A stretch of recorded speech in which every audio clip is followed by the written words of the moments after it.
What you don't know can be your greatest asset if you have the courage to let it be.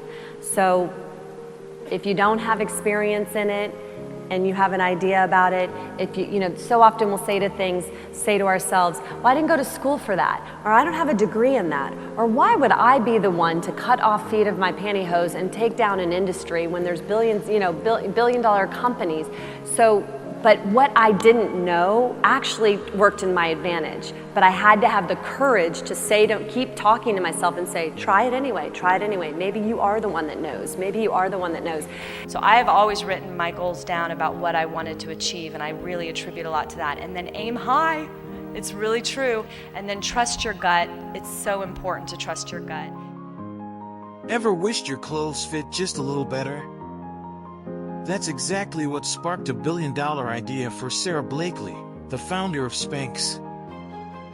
But her journey wasn't paved with instant success. It's a story of hustle, heart, and a whole lot of cut-up tights. So, buckle up, because we're diving into the world of Spanx and the woman who made it all happen. Sara Blakely wasn't your typical entrepreneur. She majored in communications and dreamed of becoming a lawyer. But life had other plans. After failing the LSAT, she found herself working in a sales job, frustrated by the lack of comfortable shapewear options.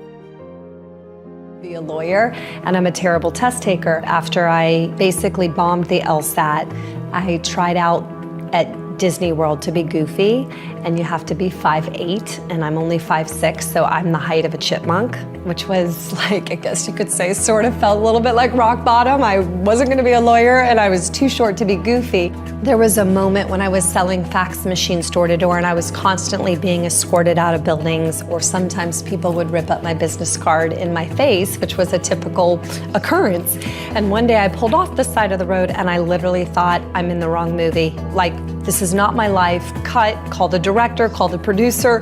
How did this happen? This is not supposed to be my life. I went home that day and wrote in my apartment, in my notebook, what my strengths were. And the only thing basically in the strength column that I was sure about was sales. And I said, okay, and what can I do with that? And I ended up writing, I want to invent a product that I can sell to millions of people that will make them feel better. And it was 2 years later that I cut the feet out of control top pantyhose to wear white pants to a party. That's right, Sara's billion-dollar idea started with a pair of scissors and some ingenuity. But the journey wasn't easy. Sara faced countless rejections from manufacturers who told her idea was ridiculous. She spent months cold calling, learning about patents, and perfecting her product, all while working full-time. And I went door to door to all the manufacturers that I'd been calling on the phone. Well, I would go in and they would always ask me the same 3 questions, which was, and you are? And I'd say, Sara Blakely. And they'd say, and you're with? I'd look around, I'd go, Sara Blakely. And they'd say, and you're financially backed by? And I'd say, Sara Blakely.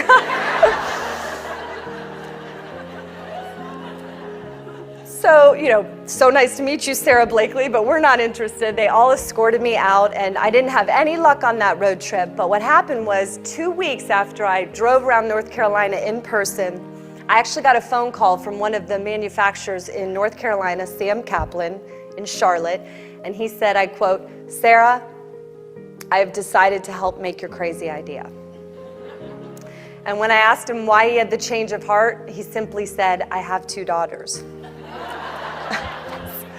So he had run the idea by his daughters. They said, it's brilliant, Dad, help this girl make it. And we set out to make it. So the process of me cutting the feet out of my pantyhose while trying to get the prototype made before I launched it was 2 years. So there was a year solid of me driving in North Carolina on the weekends and at night, or taking time off from work to go and work on the prototype, get it made. Before we continue with our discussion, are you ready to turn your business dreams into reality? If yes, introducing our groundbreaking online courses in entrepreneurship. Cash Flow Academia, the ultimate guide to building a successful business from the ground up. From developing a rock-solid business plan to mastering digital marketing strategies, our comprehensive curriculum is crafted to meet the demands of today's dynamic market. Get ready to unleash your creativity, harness your potential, and take your business to new heights. Enroll now and embark on a journey of entrepreneurship that will redefine your future. Visit our website or click the link below to secure your spot. Sara's belief was contagious.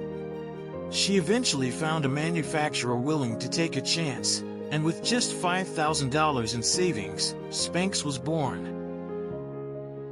Spanx's success didn't stop at $1 billion. Sara became a role model for aspiring entrepreneurs, especially women. She sold a majority stake in Spanx in 2021, focusing on philanthropy and empowering other women through her foundation. So with $5,000, I created a product that didn't exist, but I then also launched a brand that became a global brand and something that women around the world love. That I wanted to help women ever since I was a little girl. So when I started Spanx, there was this moment that I thought, oh, this is how I get to where I ultimately want to be. It wasn't, oh, this is how I'm going to make a bunch of money and this is my end result. So that was very exciting to me. I did not see it coming that I was going to start with women's butts. So that was a real surprise for me, but it's actually ended up working out great. And when I started the company, I would say very early on, within the first year, I started putting aside what I was comfortable with, and the portion of profits I've put aside has gotten bigger and bigger as time goes by, and so I've been able to set aside quite a bit of money so far while still focusing on the business. I really want to solve and help the equality between male and female on the planet. I think that the fact that we've held back half the human race on the planet has not served any of us, and the global issues that I'm concerned about, I believe the best way to address them is to try to elevate women as quickly as we can on the planet, give them an opportunity to fulfill their potential, and the balance and harmony between male and female energy is a really important part of all of us thriving. So that's where my laser focus is on, and I'm excited to figure out how to get there. So, the next time you slip on your favorite pair of Spanx, remember the story of Sara Blakely, a woman who dared to cut up her tights and turned frustration into a billion-dollar empire. Her journey is a testament to the power of belief, perseverance, and the unwavering pursuit of a dream. I think one of the best parts about my journey is being able to share it. And if I have the opportunity to inspire somebody else and to encourage you to know that you have what it takes as well, to go out there and give it a try and to continue to believe in yourself. Let my journey be an example to you that if I can do it, so can you. Thank you for watching. Please don't forget to like, subscribe, and hit that notification bell for more video updates.